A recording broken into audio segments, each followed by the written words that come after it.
Hey there. Wow, you really went all in on this one. A mountain of research on the mobility, posture, strength training. Like you're assembling a master plan for like peak physical condition. We've got articles here, we've got studies, we've got everything from like foam rolling and fascia all the way to hip extension and even, wait for it, pelvic floor health. Yeah, and what's really interesting to me is you're not just looking at like individual exercises, you're really trying to get this like holistic picture of how everything connects in the body, right? It's like hmm you want the why behind the movement, not just the how to. Okay, so let's dive into some of the cool stuff we found, right? First thing that really caught my eye was this idea of movement language. Hmm. It's like instead of just the basics, walking, sitting, standing, our bodies are capable of so much more. Yeah, and that's really the key takeaway here. The human body is not meant to be limited to just a handful of motions, right? We thrive on diversity, on constantly expanding that movement vocabulary, and even, small changes throughout your day can make a huge difference. Yeah, speaking of small changes, there was this really interesting bit about just spending 20 to 30 minutes on the floor every evening. Apparently that can like significantly increase your mobility and range of motion. It's like a free reset button for your body. It sounds so simple, right? But think about it. Like for most of human history, we weren't spending hours and hours sitting in chairs. So just getting down on the floor allows you to tap into these like primal movement patterns. This next one might surprise you. Turns out being sore after a new workout is not actually a bad thing. Right. It's easy to see it as a sign that you overdid it, but a lot of times it's actually a sign that your body is adapting, right? It's rebuilding, it's getting stronger. And there's actually a name for it. It's called DOMS, delayed onset muscle soreness. And what's happening is you're actually creating these like tiny microscopic tears in the muscle fibers. So like a little bit of controlled damage that then leads to growth. Exactly. Yeah. And those tiny tears, they actually stimulate the release of growth factors that help your muscles repair and rebuild. It's all part of the adaptation process. It's kind of cool how that works. I even read that Dr. Huberman, who's, not exactly new to working out, he was sore for almost 2 weeks after trying a new routine. It just shows that no matter your fitness level, if you're pushing your boundaries, you're probably going to experience some soreness, right? And that's okay. It means you're challenging your body to adapt. So embrace the soreness. It's a good sign. Mm. Okay, so this next idea, it's a little bit of a mind shift. It's about thinking of the gym as, get this, a diagnostic tool. Yeah. So instead of just like zoning out and focusing on your sets and reps, really pay attention to how your body is moving, right? Can you squat all the way down without your back rounding? Can you touch your toes?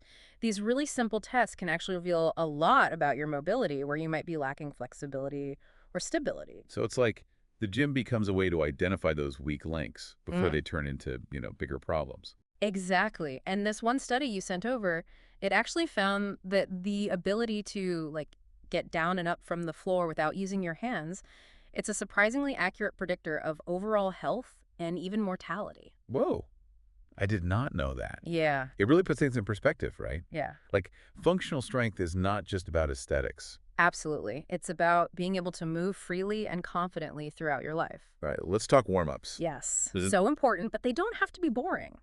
Yeah. We're ditching those static stretches, just holding a pose, and instead we're incorporating more playful and dynamic movements. Like what? Think animal flow exercises, leg jumping jacks, arm circles, leg swings, anything that gets your heart rate up, gets your joints moving through a full range of motion. It's about priming your nervous system for action. Yeah, and I even read that elite athletes, they incorporate playful movements into their warm-ups too. Right. Because it's not just about preparing the muscles and joints, it's also about like waking up your nervous system and getting your mind in the game? So ditch the static stretches, embrace the playfulness. Got it.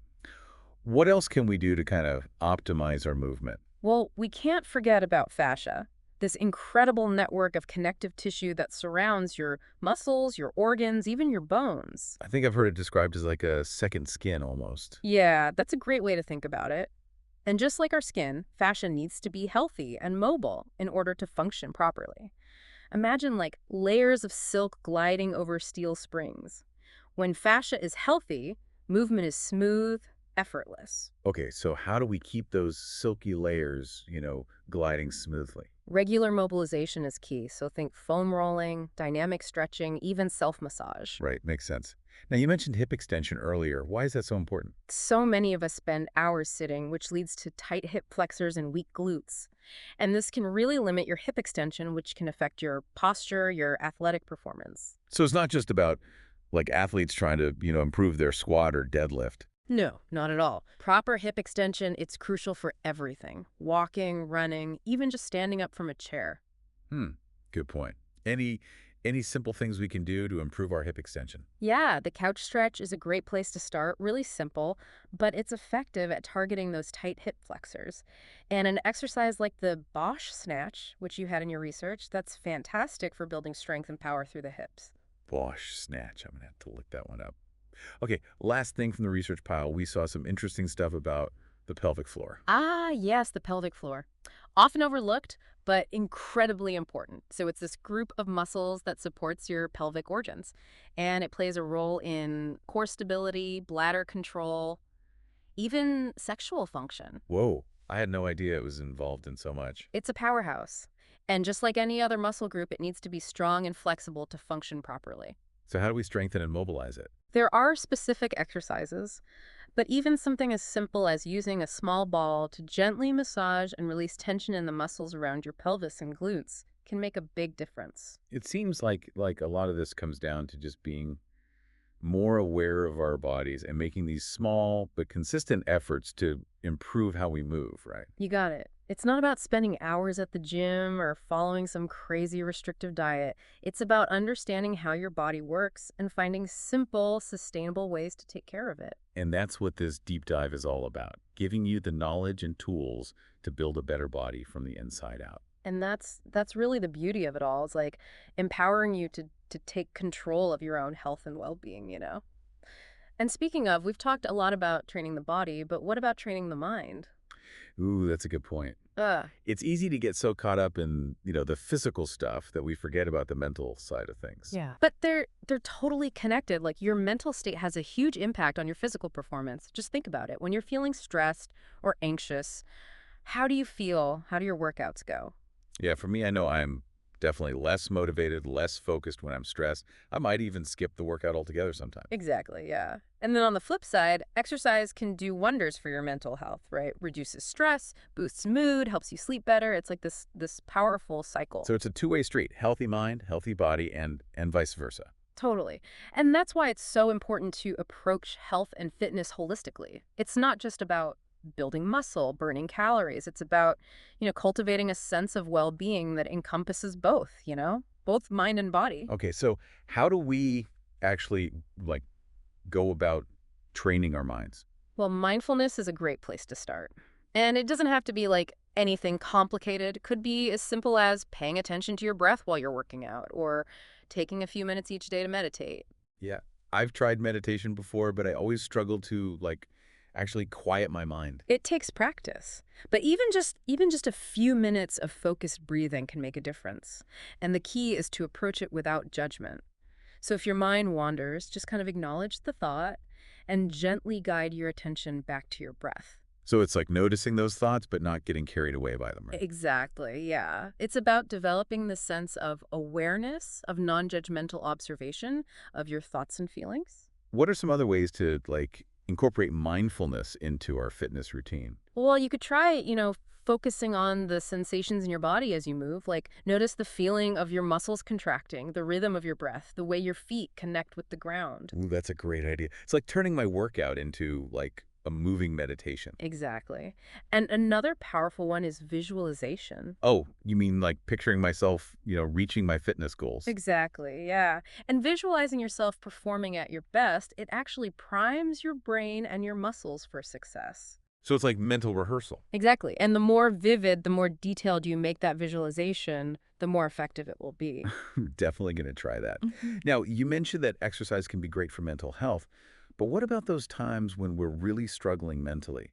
Can exercise help with things like anxiety and depression? Absolutely, yeah. Exercise has been shown to have a really profound impact on mood and mental well-being. It releases endorphins, which have mood-boosting effects, and it also helps to reduce stress hormones like cortisol. So it's like a natural antidepressant and anti-anxiety medication? In a way, yeah. And it's not just about the chemical changes in the brain. Exercise can also give you a sense of accomplishment. It can boost your self-esteem and it can help you connect with your body in a more positive way.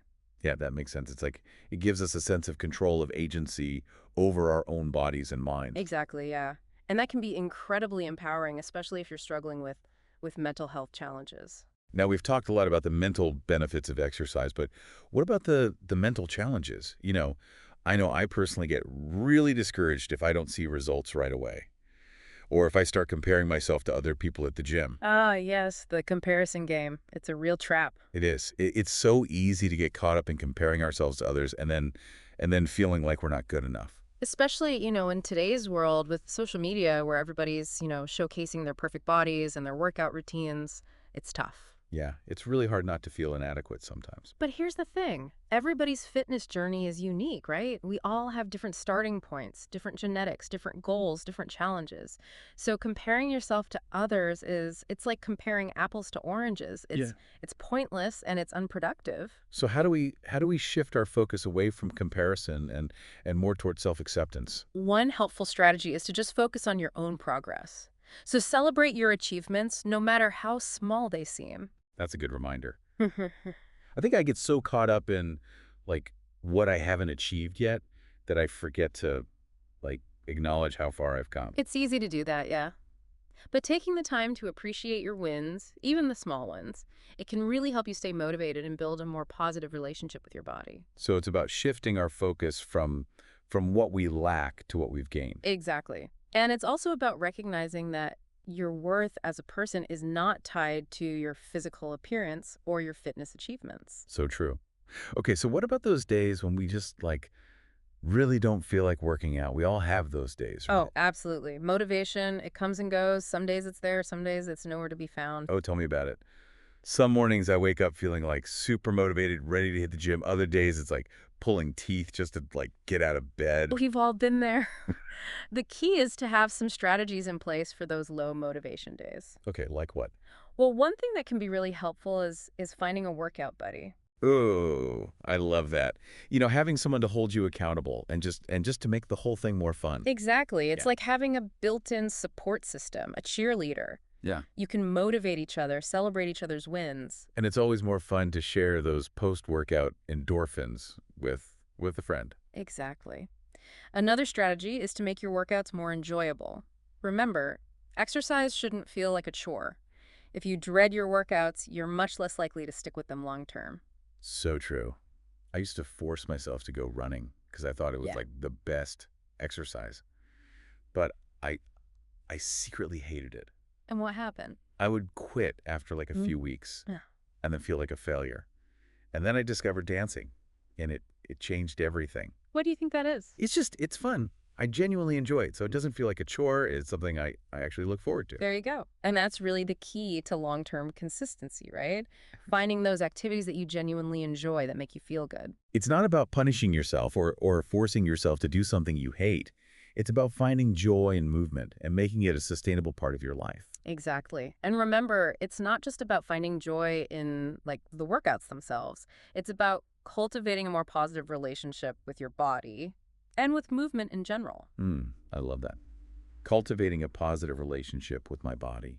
It's a journey, not a destination, right? It is a journey worth taking. This all makes me wonder, though, with all this talk about, finding joy in movement and not being too rigid with our workouts, are we in danger of becoming too lax?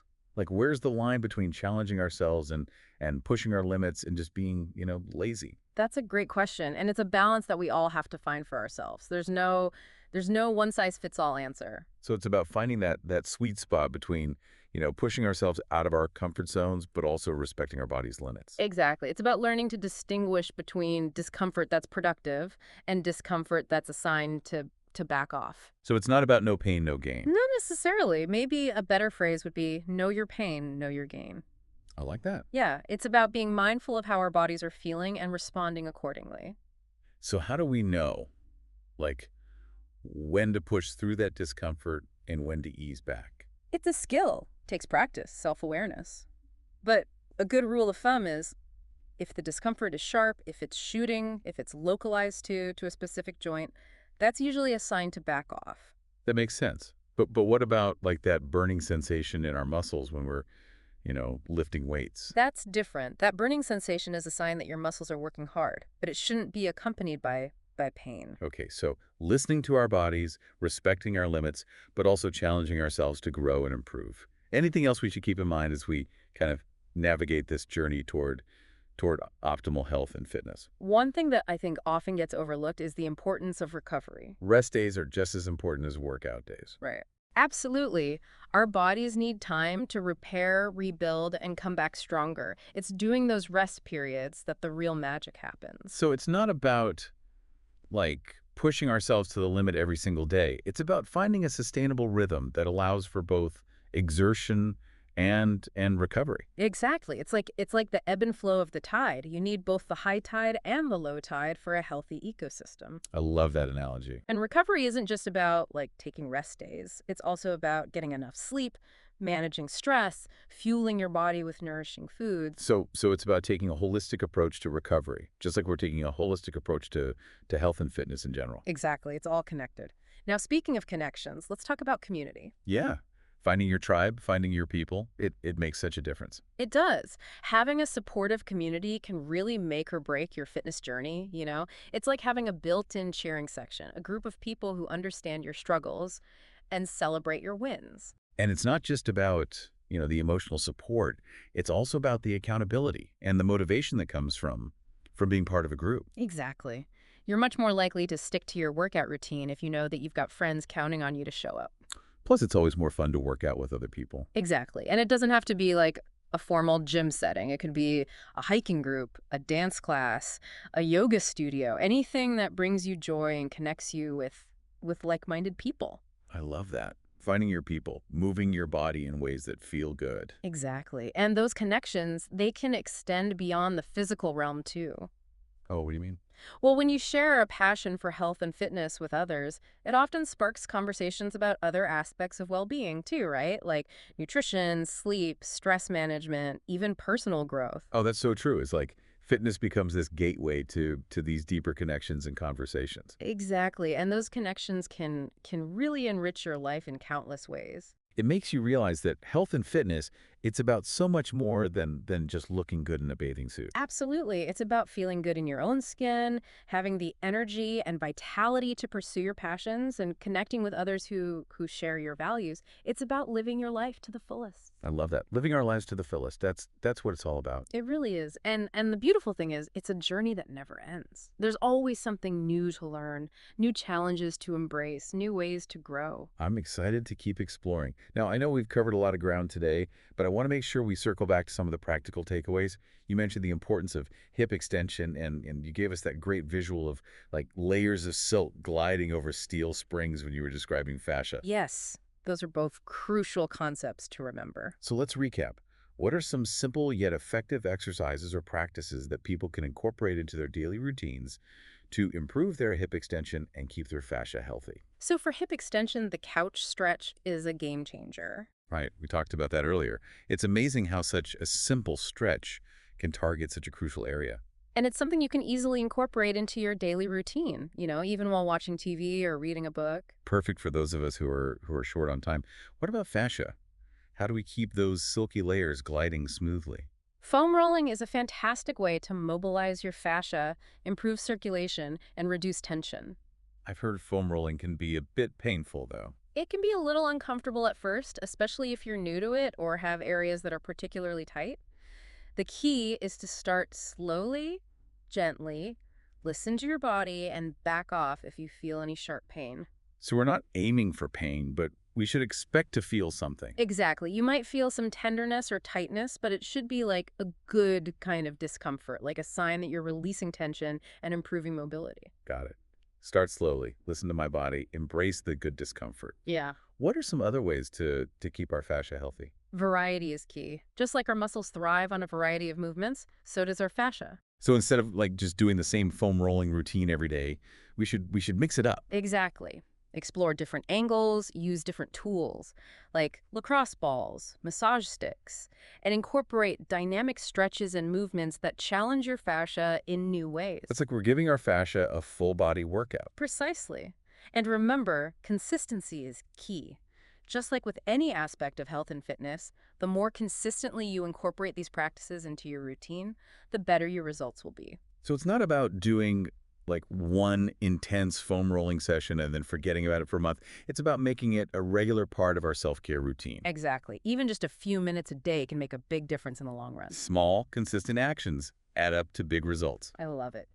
Now, before we wrap up this deep dive, I want to circle back to something we discussed earlier, the mind-body connection. Ah, yes, the crux of it all. It seems like everything we've talked about today, from the importance of hip extension and fascia health to the power of community and finding joy in movement, it all ties back to that fundamental connection between our minds and bodies. You're absolutely right. It's impossible to separate the two. Our thoughts, our emotions, our beliefs, they have a direct impact on our physical health and vice versa. So it's not just about what we're doing with our bodies, it's about how we're thinking about those actions, how we're feeling about ourselves, and how we're connecting with others. You nailed it. It's about cultivating a positive and harmonious relationship between our minds and bodies. A relationship built on respect, self-compassion, and a deep understanding of our own unique needs. It makes me wonder though, with all the noise and distractions of modern life, how do we actually quiet our minds and tune in to those subtle signals from our bodies? It's like we're constantly bombarded with information, stimulation, expectations. It's hard to hear that inner voice. You've touched on a really crucial point. It's more challenging than ever to find that inner stillness and connect with our body's wisdom, but it's not impossible. So how do we do it? What are some practical strategies for tuning out the noise and tuning into ourselves? Well, one of the most powerful practices is mindfulness, paying attention to the present moment without judgment. And it doesn't have to be complicated or time-consuming. Right. We talked about incorporating mindfulness into our workouts, but Mhm. but how do we cultivate it in our daily lives? It's about finding those small moments throughout your day to pause, to breathe, and reconnect with yourself. It could be as simple as taking a few deep breaths before you start your workday, or paying attention to the sensations of your feet on the ground while you're walking, or savoring each bite of your meal instead of just rushing through it. Hmm. I love those suggestions. They're so simple yet so powerful. It's about finding those little pockets of stillness amidst the chaos. Exactly. And the more you practice mindfulness, the more natural it will become. It's like training a muscle. The more we use it, the stronger it gets. Precisely. And as you become more mindful, you'll start to notice those subtle signals from your body, those whispers of hunger, fatigue, or tension that you might have been ignoring before. It's like we're relearning how to listen to our body's innate wisdom. Exactly. And that's a powerful thing. When we learn to listen to our bodies, we can make choices that support our overall health and well-being. It makes you realize that our bodies are constantly communicating with us.